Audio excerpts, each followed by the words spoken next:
بهذا المعنى أبي أحمد بن أنيس وحفظه الله ورعاه بلغ كل ما رجاء في غرة عافية وجعله نفعا للأمة المحمدية. معاشر الحبايب، ما شاء الله.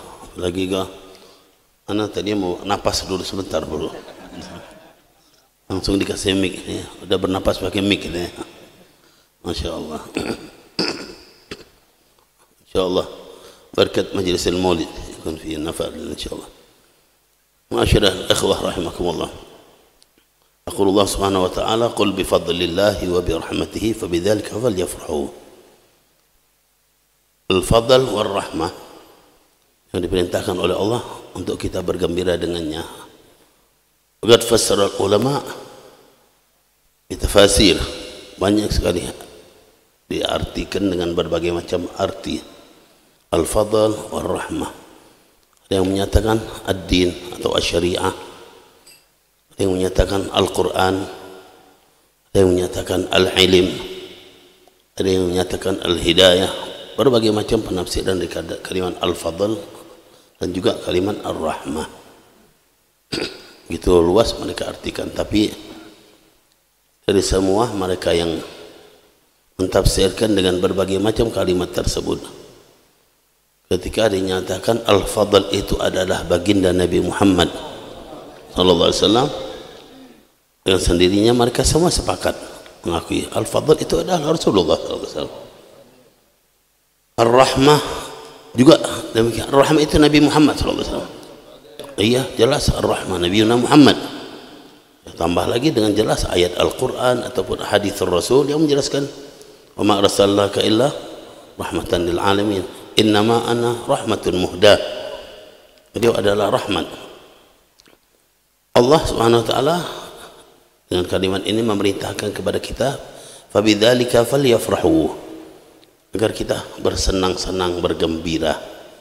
Jadi kita dianjurkan bergembira dengan anugerah dan rahmat, dengan arti apapun, mau dinyatakan itu Al-Quran, dinyatakan itu al-ilm, itu ad-din, asy-syariah, tambah lagi Nabi Muhammad sallallahu alaihi wasallam. Intinya kita dianjurkan untuk bergembira dengan hal-hal tersebut.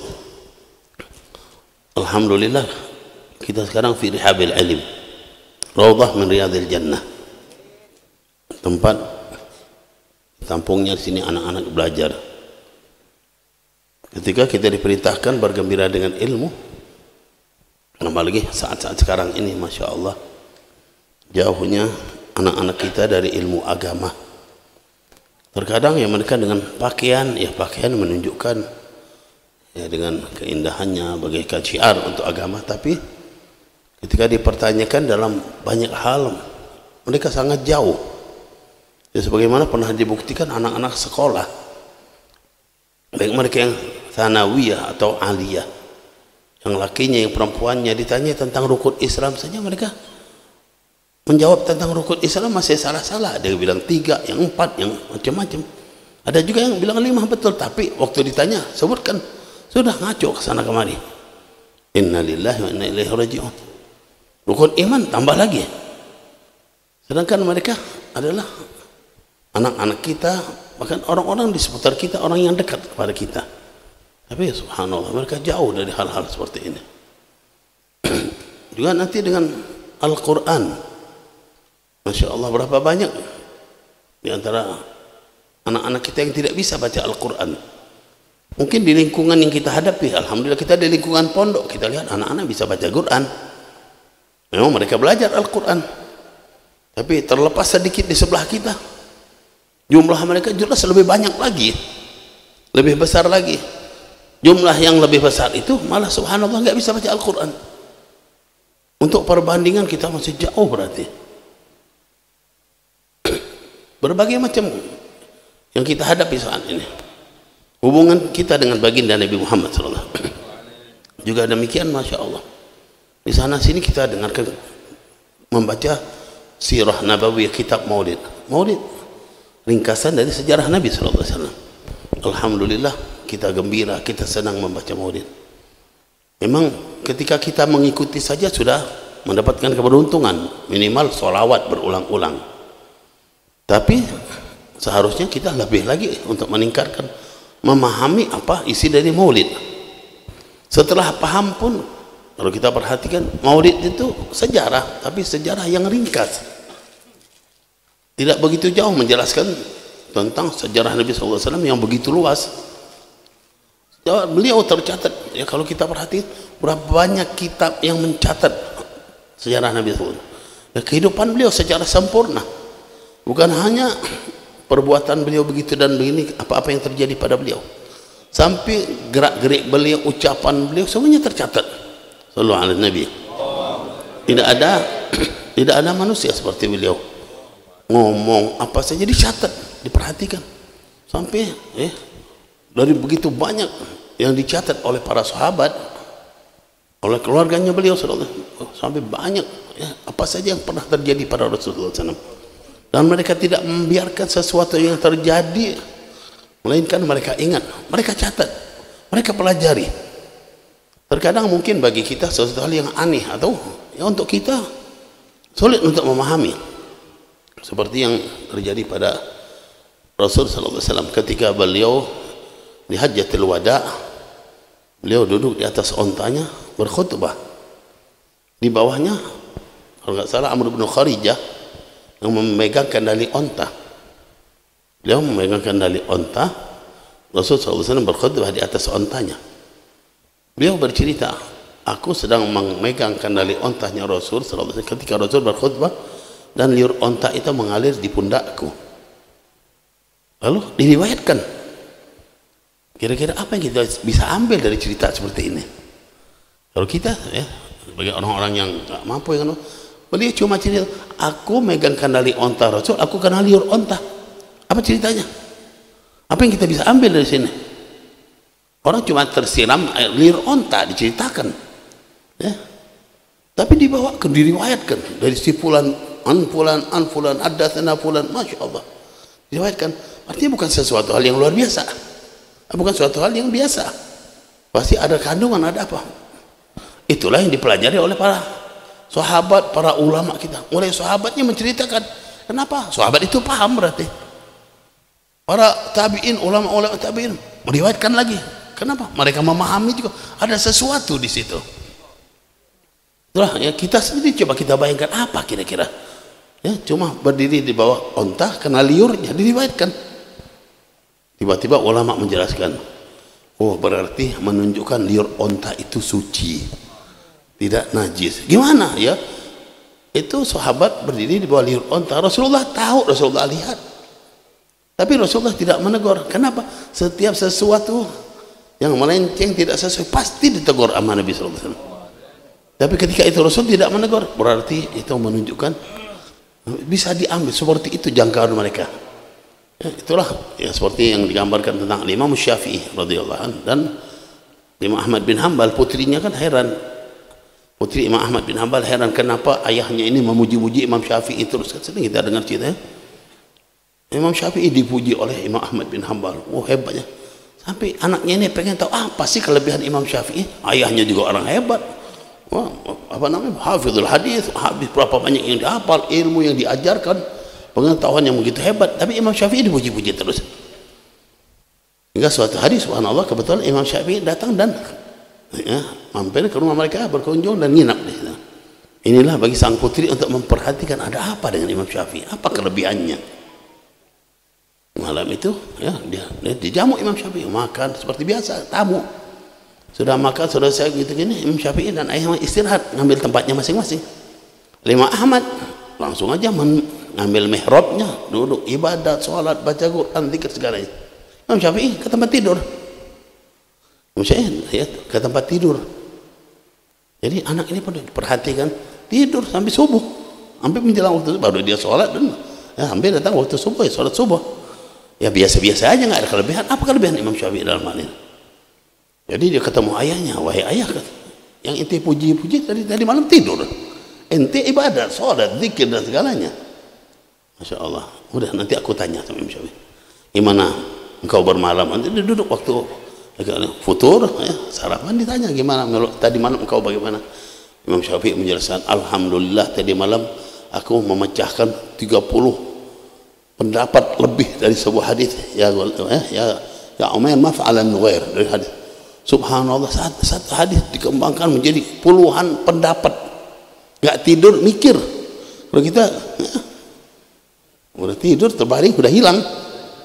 Ini beliau, jadi itu ngembangin ilmu luar biasa.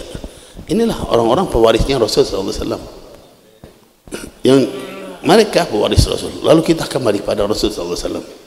Rasul sallallahu alaihi wasallam, ya.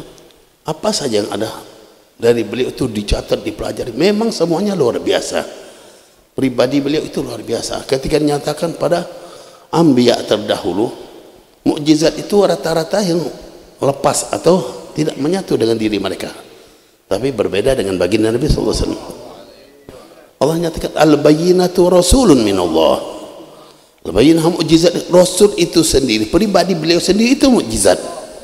Jadi kalau jangan ditanya apa hidung beliau, mata beliau, wajah beliau, semuanya mukjizat. Keringatnya beliau, ya, buluh rambutnya semuanya mukjizat. Air liurnya mukjizat semuanya. Berbeda dengan semua yang ada. Itulah baginda Nabi kita Muhammad sallallahu alaihi wasallam. Bedakan beliau dari semua yang diciptakan oleh Allah. Al-insanul kamil. Faqan nabiyyina fi khalqin wa fi khuluqin wa lam yudanuhu fi ilmin wa la karamih. Di atas segala para anbiya, para rasul, para nabi. Di atas yang pimpinannya. Masyaallah ikhwah rahimakumullah. Inilah al-insanul kamil, manusia yang sempurna. Kita semua dituntut memang untuk lebih lagi memiliki hubungan, selalu senang, gembira kepada beliau. Gembira ini kalau menurut ayat tadi, wa khairun mimma yajma'un, lebih baik dari semua yang kita kumpulkan. Harta benda, materi, kekayaan, kumpulkan sebanyak-banyaknya. Tidak ada nilai dibanding dengan kegembiraan untuk baginda Nabi Muhammad SAW. Gembiraan kita untuk beliau ini di atas segala nilai dari urusan-urusan materi. Ini yang pasti akan membawa keberuntungan. Masyaallah ikhwah rahimakumullah. Saya sedikit aja ingin menggambarkan tadi kalau dinyatakan kitab Maulid yang dibaca. Dalam kitab Maulid banyak membacakan sejarah Nabi. Tapi itu tetap ringkasan dari sejarah Nabi. Kita terkadang merasa cukup. Terus terang bukan hanya cukup dengan ringkasan, yang ada aja belum paham kita. Ya. Maulid yang dibaca nggak pernah kita kepengen tahu apa sih arti Maulid ini sehingga kita kuasai. Ini kan sejarah Nabi, kehidupan Nabi SAW. Orang yang cinta kepengen tahu. Kenapa kita tidak terpanggil untuk tahu? Kalaupun seandainya kita sudah tahu arti dari kandungan Maulid, masih perlu tahu lagi, masih banyak lagi yang perlu kita pahami. Saya bawakan contoh aja. Ini sekadar yang motivasi aja insyaallah untuk saya dan juga ada manfaat. Kenapa? Di situ banyak contoh tentang mukjizat Nabi sallallahu alaihi wasallam. Ternyatakan wad-dhabb wal ghazalah yashhadani laka bir risalah. Dhabb, hewan yang serupa biawak atau biawak sebagainya tekannya. Kita lihat kayaknya agak perbedaan sedikit di bentuknya, itu yang jelas seperti biawak. Taruhlah biawak.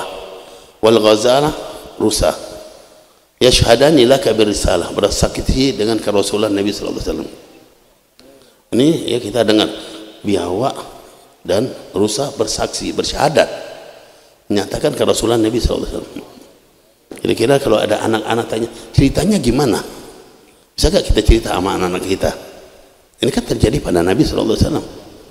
Ya, peristiwa mukjizat seperti ini banyak tercatat dalam kutub siyar. Ya, antaranya Al-Syifa lil Ghadiyat, Sirah Nabawiyah, Al-Halab, banyak mencatat tentang sejarah Nabi SAW. Yang perlu kita ketahui, kenapa? Kita mendengarnya pasti senang. Kesenangan ini membawa motivasi untuk kita lebih mendekatkan diri, lebih cinta sama Nabi SAW. Ini yang penting. Nah, jadi di situ kalau kita lihat, apa sih cerita ad-dhabb, biawak? Ya, saya pernah baca beberapa kali, bahkan saya sering juga bawakan terutama untuk anak-anak ya yang belajar di pondok di mana. Ya, biar mereka tahu bagaimana keagungan Nabi SAW. Ketika suatu waktu Rasulullah SAW bersama para sahabatnya di perjalanan dan mereka berhenti beristirahat, duduk.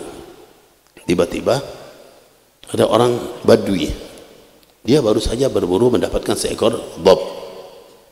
Badui ini rupanya masih musyrik ya, agama masyarakat ketika itu yang dia pegang ikut. Melihat ada orang yang sedang berkumpul beristirahat, dia hampiri, dia datang, lalu dia tanya-tanya sama yang di ujung sana yang dia ketemu, ya, kalian siapa, dari mana, dan berbagai macam pertanyaan. Lalu dia tanya, yang kalian kelilingi itu yang di tengah itu siapa? Dijelaskan itu Rasulullah sallallahu Nabi Muhammad ditanya, dijelaskan Rasulullah, pengen tahu siapa Rasulullah, dijelaskan beliau ada utusan Allah begitu, dan tertarik dia untuk lebih tahu lagi. Setelah dijelaskan berbagai macam penjelasan, maka si Badui ini bawa biawak itu ditaruh di depannya Rasul SAW. Dia baru berburu dapat seekor biawak. Kurang ajar sebetulnya, masa biawak ditaruh depannya Rasul gitu ya. Ditaruh di depannya Rasul, langsung dia ucapkan Wallata wal Uzza, dengan sumpahnya dia, masih dengan keyakinan, la uminu bika au yu'minal kahadzab. Aku enggak iman sampai biawak ini yang iman pada engkau. Gimana nyuruh biawak iman? Ya, aku enggak bakal beriman sehingga biawak ini dulu yang beriman pada engkau. Subhanallah. Tapi Rasul nyata baik, kata Rasulullah. Naam. Lalu Rasulullah manggil, ya Dhab, dipanggil biawak itu, ya Dhab. Tiba-tiba biawak itu menjawab, labbaika wa sa'dik ya zaina man wafal qiyamah. Dijawab, disambut oleh biawak dengan sambutan ya, kata-kata indah ya. Kalimat labbaik itu kita repot jadi bahasa lain nggak ada ya, yang ada cuma di bahasa Arab. Kalau bahasa lain ya, orang sini manggil anaknya siapa, memanggil Udin ya, si Ujang, jawabnya apa kira-kira? Labbaik, nggak ada bahasanya. Aja paling nggak tahu ya, bingung. Di bahasa Arab masya Allah labbaik, sampai kita menyahuti panggilan Allah pun tetap labbaik Allahumma labbaik. Indah kata-katanya, luar biasa. Ini biawak tahu ya, seakan-akan dipanggil ya Allah labbaika wa sa'adik ya zaina man wafal qiyamah, wahai sebaik-baik yang menghadapi kiamat, Nabi Muhammad orang yang paling baik yang menghadapi kiamat. Selanjutnya beliau tanya, man ta'bud, siapa yang engkau sembah? Dijawab, alladzi fis sama'i arshuh wa fil ardi sultanuh wa fil jannati rahmatuh wa fil nari iqabuh. Dari riwayat yang wa fil bahri sabiluh. Jadi siapa yang engkau sembah? Dia tidak, Allah. Enggak, dijawab dengan penjelasan ya, seakan-akan oh pernah belajar kitab dia, itu hebat ya, ngerti jawaban. Siapa yang engkau sembah? Alladzi fis sama'i arshuh, yang arsy-nya di langit, wa fil ardi sultan, kekuasaannya di bumi, wa fil jannati rahmatuh, dan di dalam surga tempat rahmatnya, wa fil nari iqabuh, dan tentang apa tempat siksanya di neraka. Masya Allah.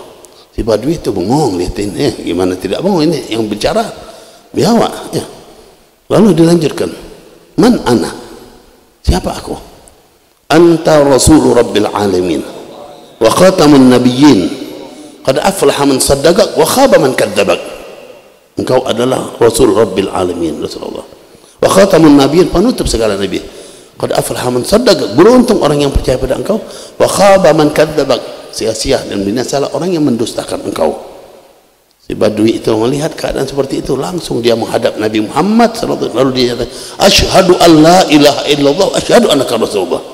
Langsung seketika dia masuk Islam, berubah ya. Kalimat ini, biawak ini tidak langsung asyhadu an la ilaha illallah asyhadu annaka, tapi pakai penjelasan. Yang disembah siapa? Allah ya. Dengan apa? Dengan gambaran yang menciptakan langit, yang menguasai arsy, lebih lagi Nabi Muhammad penutup segala nabi, diakui oleh biawak. Langsung seketika si Badui itu masuk Islam.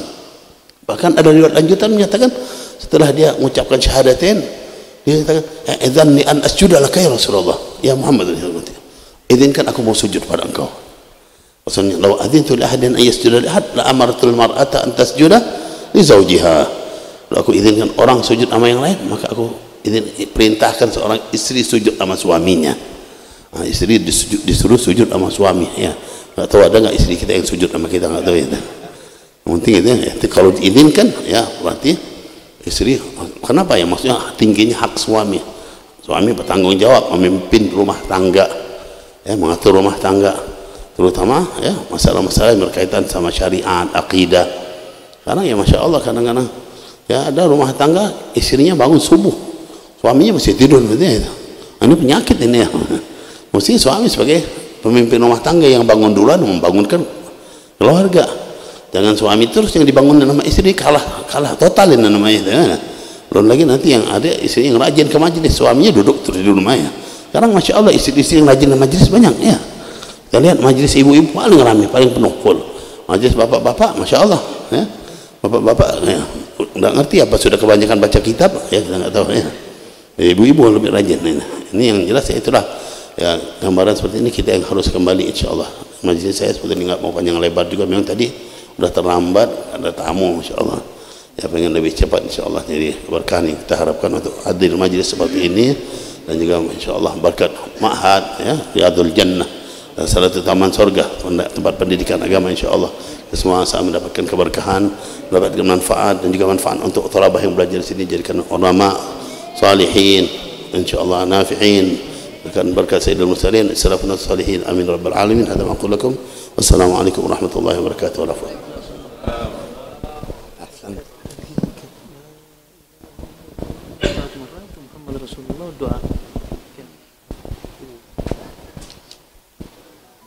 لا